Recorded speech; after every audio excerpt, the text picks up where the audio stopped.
Começa agora Minuto da Extensão. Aqui você compreende o impacto do CAV na vida da comunidade.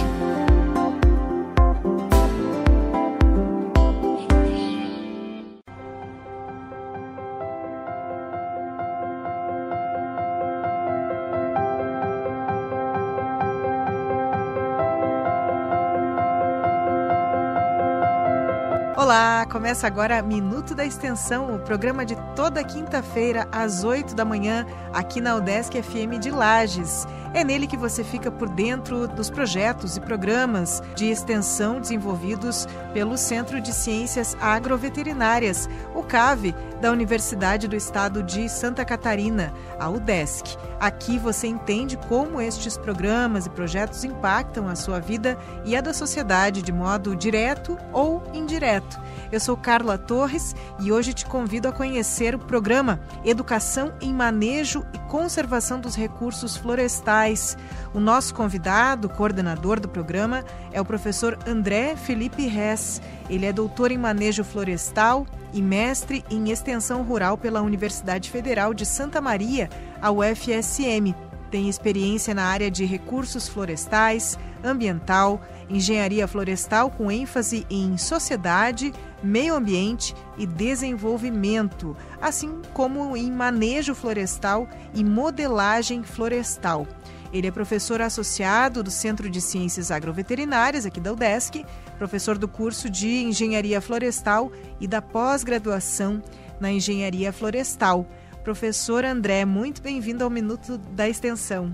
Bom dia, Carla, tudo bem? Tudo. Prazer aí e obrigado pelo convite e poder participar do programa e expor, né, os projetos e as propostas, né, que a gente tem enquanto professor do curso de Engenharia Florestal. Sim, também vamos dar um spoiler aí de algumas obras que comunicam, talvez mais do que os artigos científicos, comunicam com o nosso ouvinte, né, professor? Vamos a falar de livros por aqui também hoje? Sim, tem um livro publicado, né, que se chama Psicologia Ambiental e mais a parte dos estudos com floresta de araucária, né, a possibilidade de manejo desse recurso florestal.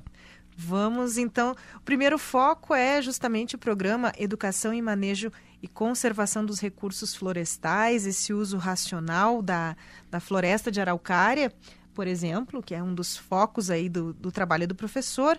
E vamos, então, a essa ideia geral do programa sobre o qual nós começamos a falar aqui hoje, a floresta umbrófila mista, e nós vamos retomar esse termo, já teve essa discussão aqui, ou essa explicação do que é essa floresta. A gente retoma esse conceito de floresta umbrófila mista com o professor. Então, esta floresta, em especial a araucária, que é um dos símbolos aqui da nossa região, foi explorada de modo abusivo e depois de toda essa exploração, o seu uso foi proibido por lei. Hoje, o que se vê é falta de gestão florestal e de perspectivas de futuro para a espécie. Essa é a ideia da qual o programa parte. Uma ideia inicial, então, um contexto aí que o professor visualizou e que motivou o lançamento desse programa de extensão. Então, sem o manejo, essa floresta é prejudicada em sua estrutura, na sua funcionalidade, na sua diversidade, crescimento e também capacidade reprodutiva. O programa, coordenado pelo professor André, trabalha algumas soluções, encaminhamentos para esses problemas. É isso, professor? É isso. Na verdade, o programa, né, ele tem como uma proposta inicial o aspecto de uma mudança de paradigma, né? Como você colocou.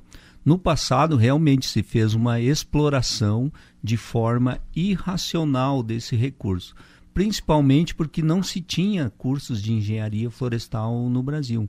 O primeiro curso, né, iniciou na década de 60, 5 anos posterior aí formou a primeira turma de engenharia florestal no Brasil, né, que foi em Curitiba e Viçosa lá. E esses professores, alguns foram levados para a Alemanha, esses alunos, né, e depois se tornaram professores da Federal de Santa Maria, da Federal do Paraná. Então, a araucária não se tinha um conhecimento do que são os elementos necessários para você fazer um manejo. Porque veja bem, eu sempre coloco essa questão para os alunos, né? Todo mundo planta pinos? Aqui na região, aqui sim. na região, né? E não se corta?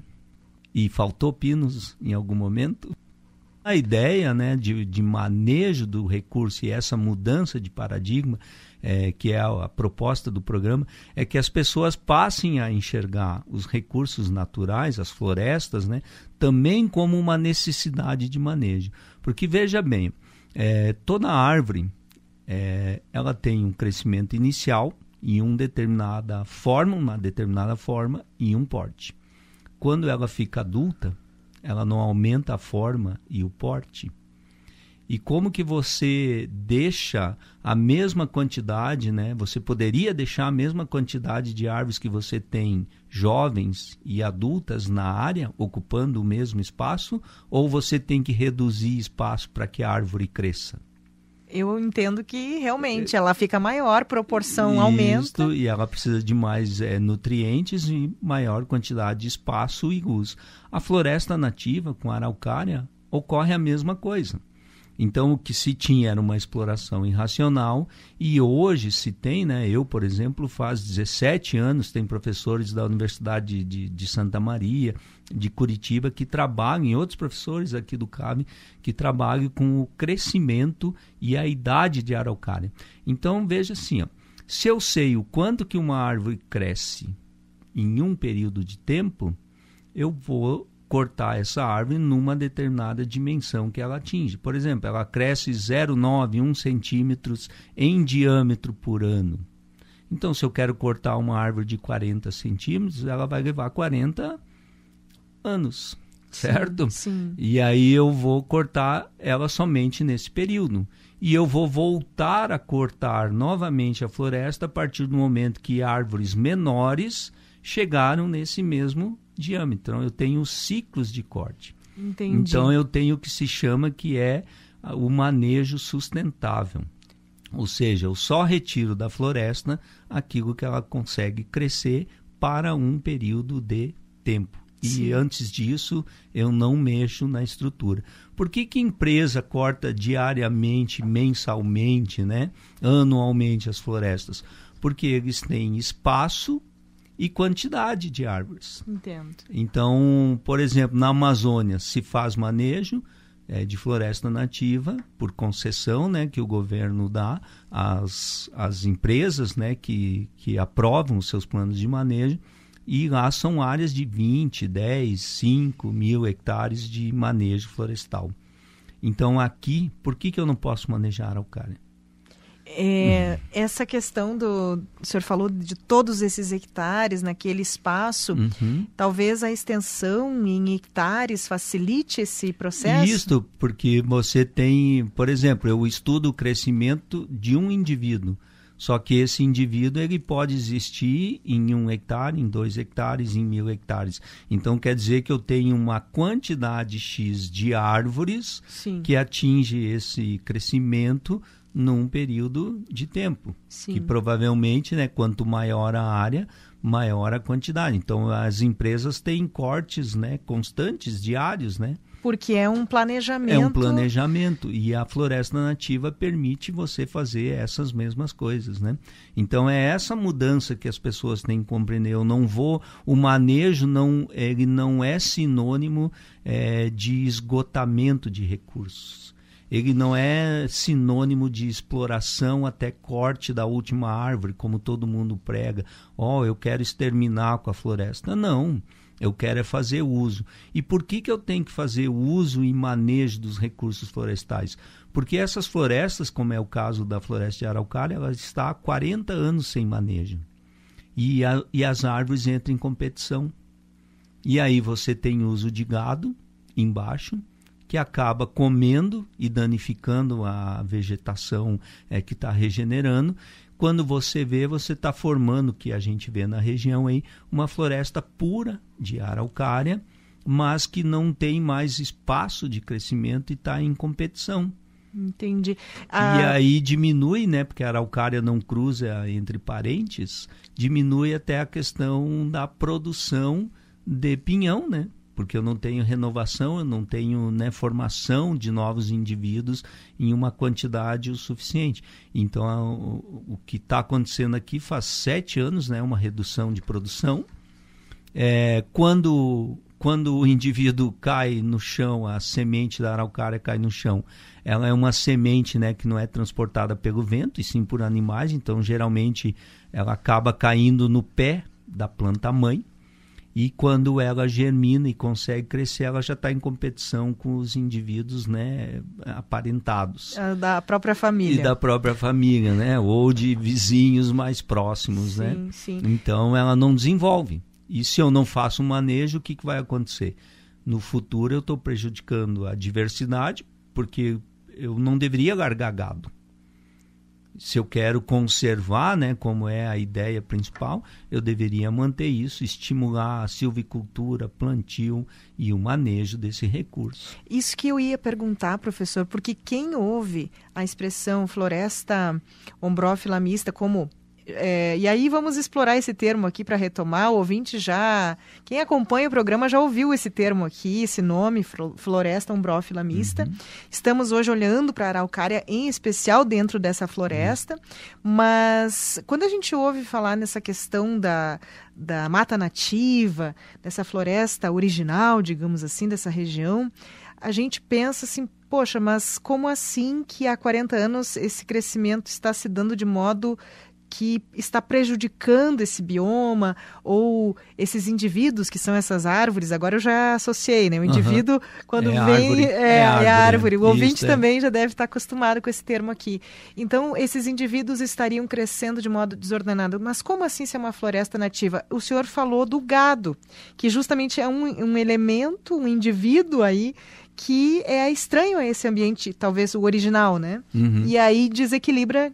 Sim, principalmente porque acaba exterminando, prejudicando a regeneração natural. Não só da araucária, mas de outras espécies. Então tem isso. E a araucária é uma espécie que é dominante, né? Por que o nome é floresta ombrófila mista?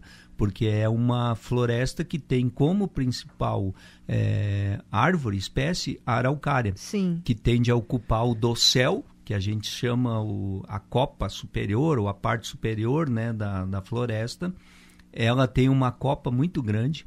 Tem a araucária que tem 260 metros quadrados de área de copa. Então imagina a sombra que ela faz no dossel, no chão da floresta. Desculpa, abaixo do dossel, no chão da floresta. Então se eu deixo esse indivíduo lá por um longo período de tempo, porque a araucária é uma árvore longeva, 100 anos para mais, né? Então, o que acontece? Todo ser vivo ele tem uma curva sigmoide de crescimento, que é um S. Então, ele tem uma fase inicial, uma fase de inflexão e uma fase de senescência, ou seja, aonde ela vai estagnar, assim como a pessoa. Ela vai cessar o crescimento e, a partir dali, né, ela vai se manter viva, mas não vai mais fazer inflexão, né, e aumentar o ritmo de crescimento. Então, na florestal, esse ponto, quando a árvore atinge a inflexão máxima, é o ponto que você poderia cortar ela. Ah, entendi. E a araucária acontece isso com 40 todas anos? Todas as árvores. 40 anos. 40 anos. Isso. A maturidade da araucária. Depende do sítio, né? Mas em média é 40. Alguns locais vão para 50. Então, o que a gente fez aqui nesses 17 anos que eu estou no CAV? A gente fez estudo desses anéis de crescimento no tempo.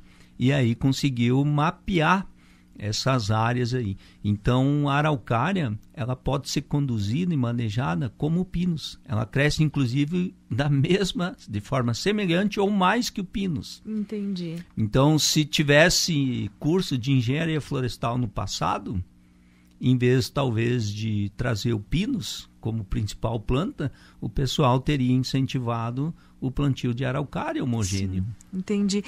Justamente, professor, eu ia lhe perguntar, claro, tanto da extensão já de tempo que o programa Tem. Então, o senhor falou que está no CAV há 17 anos. Isso. Esse programa começa com a sua entrada? Na verdade, o programa é recente. Isso, eu ia perguntar. O que eu tenho são projetos de pesquisa, inclusive com CNPq, com iniciação científica, orientações de mestrado, trabalhos de mestrados, né? Que deram base que deram toda essa gama de trabalhos. Tanto eu tenho estudo de produção de pinha, produção de estróbilo masculino, a quantidade, né, que tem em cada locais, em vários, são 5, 6 municípios geralmente que eu faço os estudos. Então eu tenho um mapeamento já dessa floresta. Inclusive a gente está fazendo uso hoje de drones, geotecnologia, para conseguir medir também a floresta, o recurso. O estróbilo masculino seria porque a araucária existe a planta fêmea e a planta ela macho. É uma espécie dioica, né? Sim. Ela tem o indivíduo macho e o indivíduo fêmea. Certo. E são mais machos para geralmente são de 5 a 6 machos ao redor de uma fêmea. Entendi. Olha só, estamos entendendo esses indivíduos aqui. Cada vez que alguém vem falar de araucária, a gente explora um aspecto. Essa do número de indivíduos machos para número de fêmeas, a gente ainda não tinha ouvido aqui no programa. E tem uma boa que é para mulheres, né? Que a araucária fêmea cresce mais que a araucária macho, mas né? Olha ali. Interessante, muito né? interessante. Ó, mulheres, né? Nós geralmente somos menores do que os homens. Araucária, o crescimento é maior, geralmente é maior que o indivíduo macho. Que interessante. Eu lembrei de alguns animaizinhos, tipo aranha também, que isso acontece, né? Mas, professor, eu fiquei agora, justamente, entendi o contexto em que os dados do seu programa de extensão, eles chegam, são 17 anos de estudos. Você falou sobre o programa de extensão ser recente. Quanto tempo? Desde quando? Faz próximo de quase um ano agora já. Sim. Iniciou em fevereiro, na verdade, esse ano, tem meio ano, vai fazer um ano, né? E então, na verdade, a ideia agora do programa de extensão é justamente juntar essas informações que a gente tem nos estudos da floresta com a araucária e traduzir isso de uma forma mais simples para a população. Sim. Então, esse programa eles são em 3 etapas. Então, envolve, né, a parte de busca e formação das teorias do conhecimento do manejo florestal. Depois, repassar isso para escolas e rádios, programas de rádio e associações de produtores, né, principalmente produtor de pinhão, e outros sindicatos rurais, né? E a terceira fase é fazer vídeos curtos e deixar isso disposto, né, sobre o que é manejo, vídeos curtos, mas com essas informações, né? Principalmente na própria floresta, não fora, dentro da floresta, e mostrar essa realidade que as pessoas às vezes não conseguem visualizar. Eu tenho experiências assim, né, de workshops que eu já fiz com esse tema, de produtores, famílias rurais que vinham contrários ao uso desse recurso, de cortar, e depois de passar 2 dias lá assistindo, né, a formação da florestal, as palestras, foram lá agradecer, disse, não, agora a gente mudou justamente essa visão, né?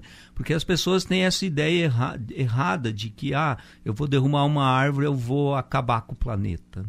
Você, na verdade, você está fazendo uma substituição de um indivíduo que já chegou à maturidade. Como assim você tira uma bergamota, uma laranja do pé e está colocando novos indivíduos naquele espaço, né? Porque se você deixar isso fechado, a tendência é, como eu comentei, né? Que não entre luz, não quebre dormência e não regenere indivíduos, né, na floresta. Professor, e aí a diversidade que a gente tinha aqui diminuiu. Essa floresta ombrófila, só para a gente completar a informação, ela, claro, além da araucária, o senhor falou que é um indivíduo dominante, grande em relação aos outros. Que outras plantas ou que indivíduos são esses que fazem parte dessa floresta? Aqui tinha principalmente parte de eucóteas, que são canelas, A embuia é uma delas, né? Canela lagiana, né? Nome vulgar, alguns são estranhos, por exemplo, canela de veado, né? Que é uma espécie, né? Mas é estranho, desculpem, né? Mas não, é o nome. É um animalzinho. Não, é o nome, Canela né? É o nome assim. da árvore, né? Que tem na literatura. Ipê amarelo. Tem cedro, então eu tenho outras espécies de importância econômica, né, em conjunto, assim, como mirtáceas, bugreiro, que são espécies de menor valor. Que a gente tem que ter em mente, por exemplo, na Amazônia, eu tenho um conjunto, às vezes, uma diversidade de espécies de 300 a 400 árvores. Eu não tiro em alguns locais mais do que 3. Então, quando você pega uma floresta, né, em termos florestais, você vê a parte de produção. O que aquele recurso, né, fornece em termos de ganho para a sociedade. E a araucária sempre foi usado para isso, assim como é pinos e eucalipto, ou qualquer outra espécie. Então, eu vou olhar a floresta no sentido de manejo, mas daquele indivíduo que tem uma finalidade de uso, uma trabalhabilidade e um valor econômico maior. Sim. Eu não vou manejar bugreiro. O bugreiro eu nem vou afetar. Eu vou lá focar na araucária, no cedro, nessas espécies que têm um valor econômico. Então, por exemplo, tem áreas aqui dos estudos que a gente fez de 300, 400 árvores de araucária por hectare. A proposta que a gente fez, a elaboração de proposta de manejo, você poderia tirar 30 árvores por hectare.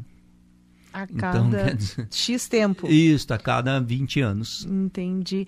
E, professor, bom, temos aí um histórico também em relação à araucária aqui na região serrana, porque me parece, eu sou nova aqui na região, mas me inteirei de alguns dados, anos 60, anos 70 talvez, a gente teve uma profunda exploração, o senhor relata aqui no início, né, no embasamento aqui do programa, uma exploração que não levou em consideração esse tipo de estudo que o senhor faz. Não tinha na época, exato, né? E aí sim foi uma exploração que esgotou naquele momento com as araucárias. Quase, né? Esgotou, né? Exato. Reduziu a área de cobertura. Né? Exato. E essa floresta natural, enfim, a original ou mata nativa, ela também se desequilibrou muito. Aí o ser humano realmente havia agido nesse contexto e prejudicado essas matas. Na verdade, assim, você tinha o uso da araucária, só que em conjunto ainda você tinha aumento da área urbana. Então é outro fator, né, de uma certa forma ocupando o terreno, e você tem a parte de agricultura e gado. Tá? Então, mas assim, não é uma redução que colocou em risco, porque assim, a araucária, todo mundo comenta que ela está em extinção, né? Na verdade, não tem estudo. Eu já fui no ICMBio, eu já solicitei esses estudos. Esse estudo, na verdade, ele era para ser feito pelo Jardim Botânico do Rio de Janeiro. O Jardim Botânico não fez, terceirizou esse serviço para o CFC Florestas, e esse setor, esse terceiro, também não fez o estudo. Porque para uma espécie estar em extinção, você tem que ter 5 características que a IUCN preconiza. Principalmente redução, né, da área em mais de 80%. Né? Só que assim, eu não tenho base de informação, que nem algumas publicações que a gente vê, porque no passado tinha 200 mil quilômetros quadrados de araucária. Eu não tinha satélite, eu não sei aonde chegar num valor redondo, né, tão preciso. Então tem algumas coisas que deixam, né, em xeque essa questão.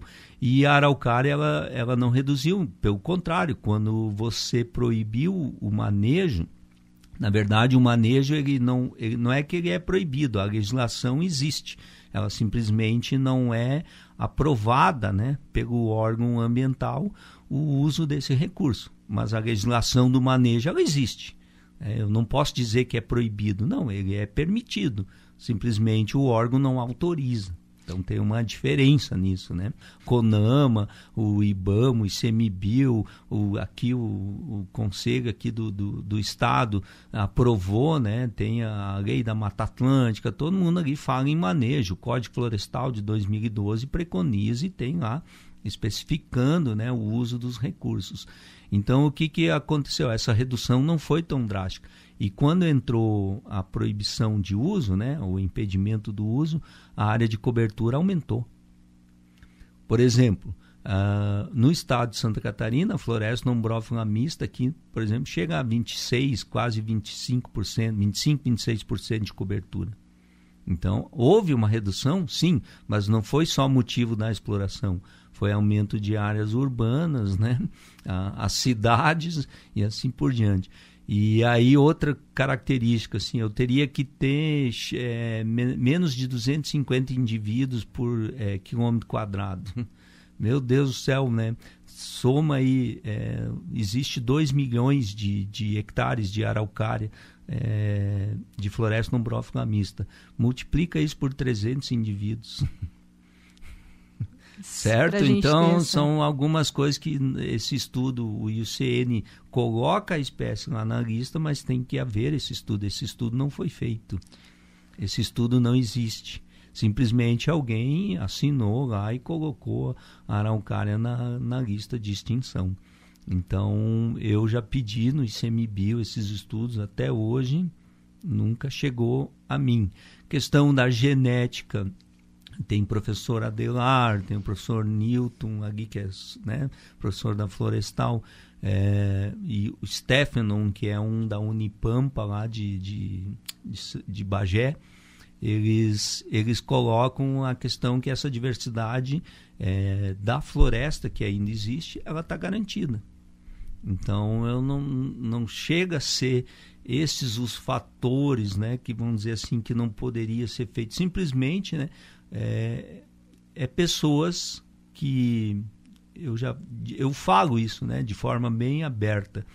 Pessoas que trabalham, às vezes, em um órgão, Ministério Público, algum outro setor, o Tribunal, por exemplo, de Justiça do Estado de Santa Catarina, cortou todos os códigos, as instruções normativas que tinha referente a manejo de floresta. Por quê? Não sei. Aí alegam, é falta de fiscalização. Nada disso, na verdade, coloca em risco, né, ou proibição do manejo florestal.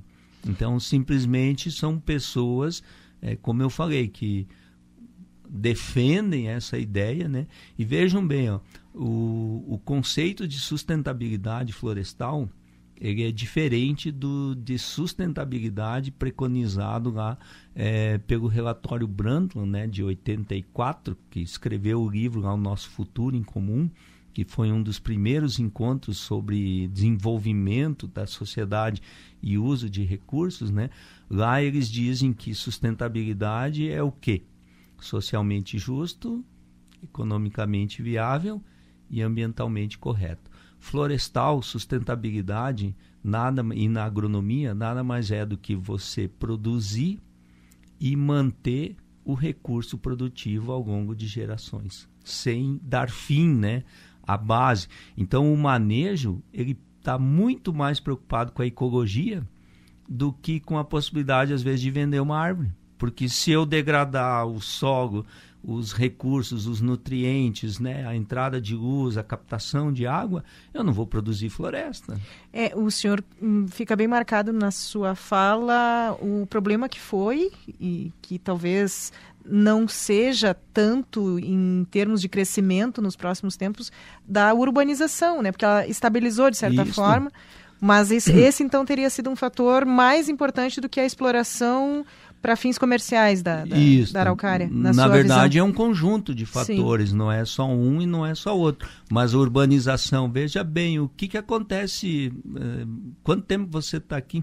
7 meses, em Lages. Já foi a Urubici? Já. E aí, o que você achou? Ai, achei, bom, primeiramente linda a região. E muito muito povoada, mas também muito verde. Hotel fazenda. Não fiquei em hotel fazenda, mas passei por alguns. Quando eu vim morar aqui não existia nada disso. Então, veja, em 17 anos eles incentivaram. E você sabia que a Polícia Ambiental multa pessoas lá por derrubar a araucária para construir essas cabanas, essas pousadas de final de semana? Não sei de detalhes. Existe. Veja o site da Polícia Ambiental, tem essas publicações, e esses são crimes ambientais, né? Gente cortando floresta para construir cabana. E aí todo mundo preconiza, eu estou conservando porque eu estou usando para turismo. O turismo, ele degrada o recurso. Porque se a cidade, imagina, há 10 anos atrás, né? Quando eu vim morar aqui, eu moro há 17, né? Mas comparado com o tempo que você está aí, né? Então, em 2007, 2009, quando eu ia lá, não tinha nada disso. A cidade, você não tinha um restaurante. Hoje você vai numa segunda, a cidade está esgotada. Chega no fim de semana, mais esgotada. E aonde a cidade absorve todo esse fluxo de veículo, fluxo de pessoa, aumento do alimento, aumento de valorização das áreas, das terras. Por exemplo, se eu nasci em Urubici e juntei dinheiro na época lá para comprar, quando o turismo se instalou lá, o valor da terra subiu. E aí eu não consegui comprar. Entende? Sim. Então, assim, é um conjunto de fatores que todo mundo diz, então eu estou salvando o meio ambiente porque eu estou fazendo turismo. Não, eu estou jogando um fluxo 10, 15, 20 vezes maior de pessoas num município daquele porte, sem infraestrutura, né? Porque não tem rede de tratamento de esgoto nesses locais. Quando você constrói um hotel fazenda ou uma cabanas para pousar no final de semana numa área afastada do centro, aonde vai todo o esgoto? Então, claro, o senhor está fazendo um contraponto aqui entre o que o senhor propõe, que é uma exploração da floresta para fins comerciais, floresta de araucária, em contraponto ao que o turismo hoje faz. Não um contraponto, mas eu estou mostrando que cortar a floresta não ia estragar os recursos florestais. Certo? Comparando uma forma de uso com outra. Por exemplo, eu não fazer o manejo está colocando hoje em dia em muito mais risco a floresta de araucária do que se eu fosse fazer de forma racional. São contrapontos, né? Eu não concebo nessa minha visão que eu não posso usar o recurso, mas eu posso promover um aumento pelo turismo de uso de recursos. E como é que vai ser, professor? O senhor falou sobre o seu programa ter começado depois de 17 anos de pesquisa, ou que seguem, na verdade, em paralelo. Este programa vai fechar um ano agora no início de 2025. Isso. Como é que vai se dar, ou como é que o senhor vislumbra esse desenvolvimento do programa de extensão? O senhor falou aí sobre produtores, sobre essa cultura da não exploração da araucária nesses últimos talvez 50 anos, 40 anos, e que isso se tornaria, então, viável dentro do que seus estudos já vislumbraram, já detectaram, que isso seria sustentável, porque não esgotaria o recurso na natureza e promoveria, então, uma saúde da economia local a partir da exploração dessa araucária. E como é que vai se dar esse programa daqui para frente? Então, tanto o desenvolvimento desses negócios, como é que o senhor vê isto? Na verdade, assim, em 2018 mudou o Código Ambiental em Santa Catarina. E lá está incluso, né, que foi utilizado parte desses estudos que foram realizados não só por mim, né, mas por outras pessoas, foi utilizado como uma referência. E lá entrou a questão do plano de manejo florestal sustentável da floresta com araucária. E aí o que aconteceu, né? Ministério Público, Tribunal de Justiça do Estado de Santa Catarina riscou lá no Código Ambiental. Então, a gente já tinha elaborado com o secretário lá de Agricultura de Florianópolis parte de como esse manejo ocorre, como ele é feito, de certa forma é como manejar uma floresta de pinos, tá? Então, está todo o planejamento já todo elaborado, mas como freou isso, não aconteceu. E o que as pessoas aqui, já fiz acho que 2 audiências públicas, né, que a gente conseguiu já concretizar aqui na cidade, sobre o manejo dos recursos, e a aceitação é extremamente positiva. Porque veja bem, se a sustentabilidade pelo tripé e pelo que a Constituição e o Código Florestal diz, né, que o uso dos recursos é forma de benefício da sociedade, o uso de recursos florestais, se eu não faço um manejo, eu não sou ambientalmente correto, eu não sou socialmente justo e eu não sou economicamente viável, né? Porque imagina você, produtora rural, acorda toda manhã e tem lá 80, 100 hectares de floresta de araucária no fundo da tua casa e o teu telhado está ruindo. E esse produtor tem que vir na cidade comprar madeira de eucalipto ou outro tipo de madeira para reformar a casa e não pode cortar uma única árvore sequer. Aí que valor a pessoa dá para essa floresta? Imagina se eu uso sempre esse exemplo, né? Ficou clássico já.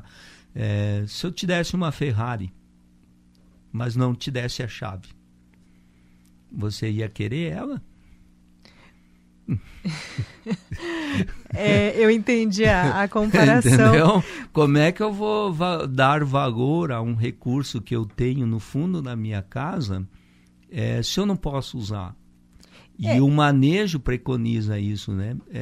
Tanto que no manejo tem uma máxima que se diz: se existe uma única árvore de uma determinada espécie e eu favorecer o manejo e ela tiver valor econômico e ser produtiva, né, as pessoas vão querer cultivar ela. Aqui, como não pode usar, você acredito que já ouviu esses comentários, né, de produtor que corta a mudinha de araucária quando está crescendo para não se incomodar no futuro. Tem gente que desrama a árvore inteira, coloca fogo embaixo para que a árvore morra. Tem locais que eles perfuram, isso se fazia no passado, ainda se faz hoje, perfuram as raízes, colocam ácido para matar a árvore. E aí entra com um pedido lá no órgão ambiental, dizer que a árvore está morta e coloca em risco de queda, e aí pede licença para derrubar, e com isso eles vão ocupando. Porque veja assim, como é que você desenvolve uma região se você tem, o estado de Santa Catarina tem o quê? 44% de cobertura florestal. O Brasil tem 67% de cobertura florestal.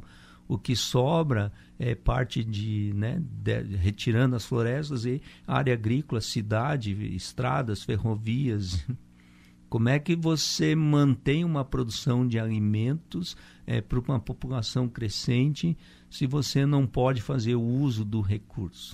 Pois é, professor, eu estou tentando visualizar assim como é que vai se desenvolver o programa daqui para frente, sendo que o senhor relata, traz na verdade, o que a gente esperou no início, e talvez aconteça, é que um dia isso seja liberado. Então, existe já o plano de manejo, ou seja, o passo a passo, isso já faz tempo que a gente escreveu, eu com outros professores do curso ali. A gente elaborou esse passo a passo. Então eu tenho que fazer um mapeamento da área, eu tenho que criar unidades produtivas, eu tenho que fazer o estudo do crescimento, eu tenho que fazer um censo, saber quantas árvores que eu tenho, qual é a área. Autorizo o corte, eu corto, a cada 2 anos eu faço uma reavaliação se a floresta está crescendo, se aumentou a diversidade. Tem lá prescrição para deixar, por exemplo, árvores mortas para ser de nidificação para aves, já que tem a questão do papagaio charão. Então tem toda né, uma fundamentação no plano de manejo, não é algo assim que...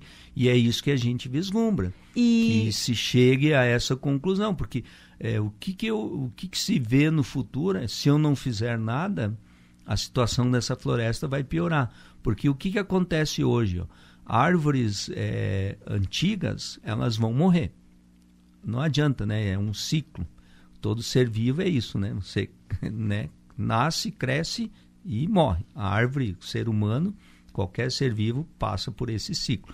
Então as árvores hoje que já têm uma idade, elas vão acabar morrendo. Só que eu tenho uma grande quantidade de árvores em classes de diâmetro intermediárias que estão competindo entre elas para crescer. E as árvores que ainda estão velhas lá, como eu não abro a floresta, eu não abro clareiras, né? A regeneração não consegue sobreviver. Então, no futuro, a árvore velha vai morrer, as que estão em classe intermediária não vão mais inflexionar a curva de crescimento e eu não tenho árvore regenerando. Então, eu prejudiquei toda essa estrutura. Porque uma floresta em equilíbrio, ela tem que ter maior quantidade de árvores de classes de menor diâmetro e menor árvores de classe de maior diâmetro. E isso tem que se renovando ao longo do tempo. E por que elas não estão crescendo, né? Porque eu estou tirando espaço e disponibilidade de recursos e luz, né? Pois é, eu fiquei pensando em como seria se nós não estivéssemos aqui, não estivéssemos incomodando o ciclo natural de todas essas árvores, enfim, não tivesse urbanização. Aí, quem sabe, o sistema estaria equilibrado por si. Equilíbrio é uma coisa que não existe. O equilíbrio é quando a célula não tem mais função, não faz mais atividade. Na verdade, o que o nosso organismo faz, e qualquer ser vivo, é fugir do estado de equilíbrio. Então, assim, não é porque eu tenho área urbana que a floresta está em perigo. Não é porque se eu só tivesse floresta e pouca população, a floresta não está... Porque tem muita civilização antiga que exterminou os recursos naturais por desconhecimento. Então, assim, eu acho que tu, né, tá... Não, são possibilidades, só que estou perguntando. Mas a urbanização e a floresta, elas conseguem conviver. Como o senhor disse, a questão da curiosidade em entender como pode se dar esse convívio, que é a base da sua curiosidade e dos seus estudos, entendo? Isso é totalmente possível, né? A Alemanha faz isso, a Europa faz isso, Estados Unidos, por exemplo, Estados Unidos tem 30% de cobertura florestal, o resto é de uso. E tu não vê eles reclamando lá que tem falta de floresta ou não protege e conserva os recursos. E eu queria também entender, professor, na possibilidade ou enfim, na iminência disso estar viável, de a implantação do programa junto aos produtores ser viável por todos os meios legais, como o senhor falou, que não impedissem, né, o seu trabalho de se desenvolver. Como se dá isso num contexto assim de sustentabilidade vista de fora, né?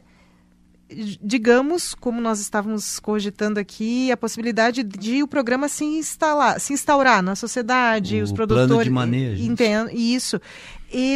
Como seria visto esse produto, a araucária produzida aqui? Seria uma madeira, ou será uma madeira de reflorestamento? É isso? Esse termo não nada a ver. Na verdade, porque esse termo circula, né? Então, só pra gente... Reflorestamento é quando você tem floresta, corta e planta novamente. Ou uma área que já tinha floresta e você reflorestou. Sim. Como a araucária é uma floresta nativa, ela já existe, você vai fazer só o manejo. Ah, sim, manejo, não reflorestamento. Não é reflorestamento. Só porque são termos que... Automaticamente, quando você abre o dossel, né, abre espaço na floresta, isso pesquisa no mundo inteiro, né? Inclusive, grande parte dos estudos de manejo hoje são para estudos de clareiras de ocorrência natural. A floresta, ela precisa de perturbação, seja natural ou seja antrópica. A diferença é que quando o homem faz, ele faz num regime de manejo.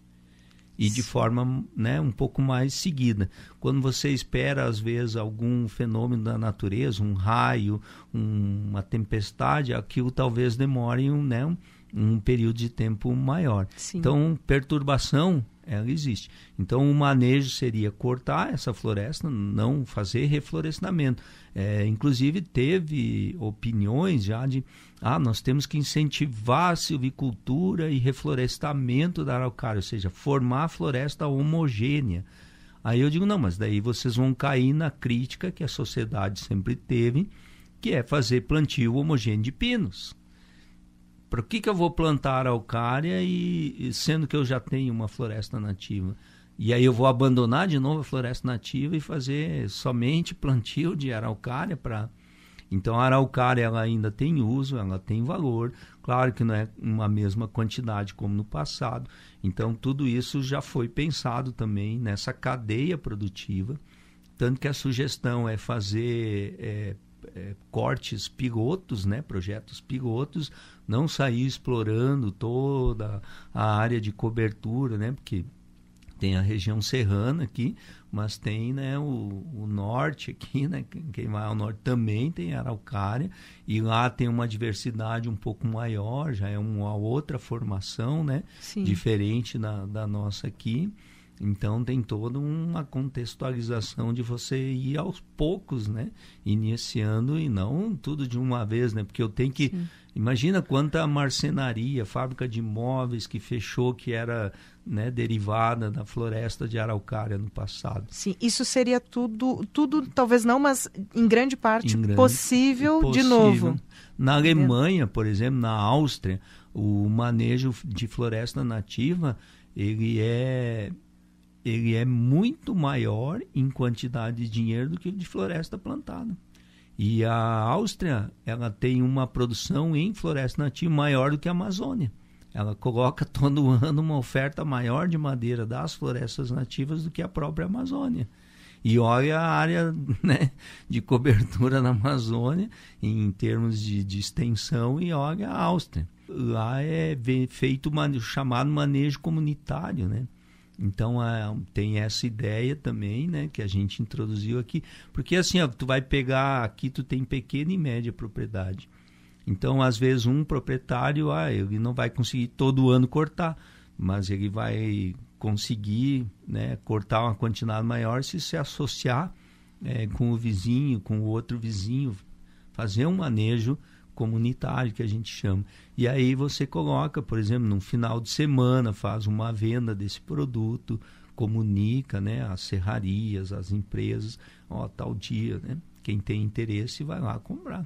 Professor, estamos nos encaminhando aqui para o final do programa e, na verdade, eu vou lhe fazer um convite para que, em algum momento, quando esta questão avança, se ela avança, o senhor vir nos trazer outros relatos de implementação ou de avanço também desse programa. Não é porque ele é jovem ainda e talvez muitas outras coisas aconteçam.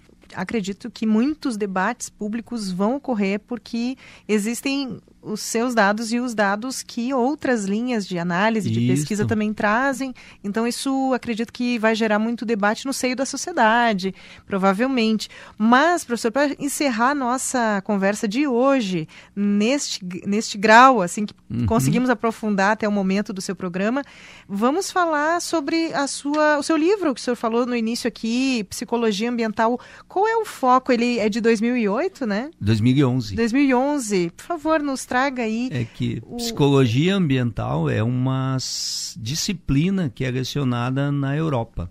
Existem duas correntes de psicologia ambiental, a americana e a europeia.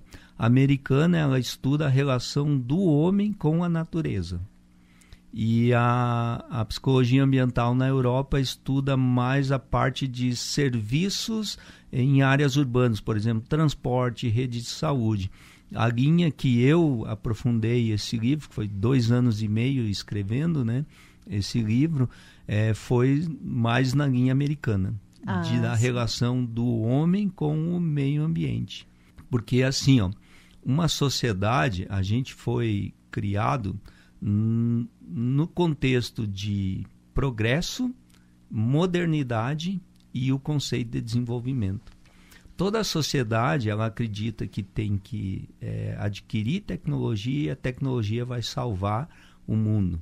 Então ela foi instrumentalizada no uso da razão, a gente se afastou dos recursos e da natureza e começou a se apropriar, né, ou ter um domínio maior. E a sociedade, o tripé que mantém a sociedade, nada mais é do que consumir recursos, transformar em produto, explorar recurso, transformar em produtos e consumir. Então, como que eu vou falar em sustentabilidade se a minha matriz continua sendo exploração, produção, né, de bens, né, de produtos e consumo? Entendi. E aí o seu livro, ele aborda... O livro chega numa abordagem... Esse tensionamento. Lá, né? Isto que é de um psicólogo, né, o Erich Fromm, que ele desenvolveu a teoria do ser e ter, né? Então, nessa sociedade criada, né, nesse padrão de desenvolvimento, você, para ser, você tem que ter. E aí, né, e aí é todo o nosso problema. É todo, grande parte dos problemas, porque quando eu exploro recursos no passado, né, hoje em dia você tem um controle de formas de exploração ambientalmente, né, mais, vamos dizer assim, viáveis do que no passado. Então, no passado, você fazia exploração e consumia, achava que a natureza, né, era infinita. Depois se chegou à conclusão que alguns recursos, né, são não renováveis. Nunca mais renováveis. E aí começou a se colocar em xeque essa questão, né, de uso, que os recursos estariam chegando ao fim e até que ponto se daria, né, o desenvolvimento. Porque veja bem, não tem como toda a sociedade ser desenvolvida naquele conceito de primeiro mundista. Ninguém quer isso, na verdade, né? Porque para eu melhorar as condições da minha vida, alguém teria que ficar para trás, né? E as sociedades, né, pensam da mesma maneira. Não tem como todo mundo ser desenvolvido. Principalmente num sistema capitalista como que na nós verdade, vivemos. todo o nosso sistema é capitalista. Ninguém foge do capitalismo. Mesmo que preguem outras, né, teorias, todo mundo vive no regime capitalista. Todo mundo consome recursos. Infelizmente, eu esqueço isso quando o assunto se trata de uso de recursos naturais. Eu não posso colocar, porque, veja bem, é muito fácil eu manter essa dialética. Eu sou capitalista, ou sou socialista, ou sou comunista. Enquanto eu ficar discutindo isso, tem grandes corporações, empresas explorando recursos atrás de lítio, atrás de nióbio, atrás de petróleo, e a sociedade está se mantendo, né, em cima disso. Professor, onde é que, quem ficou curiosa, onde encontra esse seu livro? Ele esgotou. Esgotou, imaginei. Né? Eu tenho alguns exemplares comigo, né, da editora Interciência, mas eu acredito que se procurar na internet, talvez ainda tenha. Tá? Certo. Eu tenho alguns exemplares, posso deixar contigo de presente, daí se alguém quiser te procurar para xerocar. Ou então deixe o seu contato, professor, por favor, do seu grupo. 999 49? Isso. 999 17 40 23. 40 23. Professor André Rez, Isso. 49 999 17 40 23. 999 17 40 23. Este é o contato direto do professor. Ele comentou aqui sobre o seu livro Psicologia Ambiental. Alguns exemplares, então, ele nos deixa aqui, e tem outros que você pode também entrar em contato para saber mais. Professor, muito obrigada pela sua presença, pela conversa e esclarecimento sobre seus estudos e o programa. Vamos acompanhar aí o andamento. Isso, eu que agradeço, né, o convite, a oportunidade, né, para mim é satisfatório, né, principalmente divulgar, né, porque eu acredito que grande parte no futuro a sociedade vai ter né, uma nova reformulação, né, continuar talvez do jeito que está, não sei até que ponto, né? E mudanças, né? A gente sabe, né? Mudanças é uma coisa que tem vamos dizer assim, uma grande dificuldade de aceitação. Geralmente, quando é pessoal, imagina numa sociedade, né, onde envolve um conjunto, né, de indivíduos e com características, às vezes, diferentes. Né? Muitos debates. Então, a dificuldade é maior ainda. Muitos né? debates então, ainda virão, certamente. Isso, muito obrigado. Né? E quando, né, tiver a oportunidade, poderia expor ainda muito mais, né, sobre o conteúdo. Né? Então, sim, deixem aberto aí. O senhor está convidado para o Minuto da Pesquisa, que é o nosso outro programa sobre divulgação científica. Muito obrigada pela presença e pela presença de você aí, o nosso ouvinte que acompanhou toda essa nossa conversa. Hoje falamos sobre o programa de extensão Educação em Manejo e Conservação dos Recursos Florestais. O nosso convidado, coordenador do programa, é o professor André Felipe Reis. Acertei a pronúncia, Isso. professor? Doutor em Manejo Florestal, mestre em Extensão Rural pela UFSM. Ele é professor associado aqui do Centro de Ciências Agroveterinárias, o CAV, da Universidade do Estado de Santa Catarina, a UDESC, professor do curso de Engenharia Florestal e da pós-graduação em Engenharia Florestal da UDESC. Este é o Minuto da Extensão, programa que você ouve toda quinta-feira aqui na 106.9. Eu sou Carla Torres e voltamos em edição inédita na próxima semana. Esta nossa conversa você ouve em reprise no sábado às 6 da tarde. Até o próximo programa. Tchau, tchau.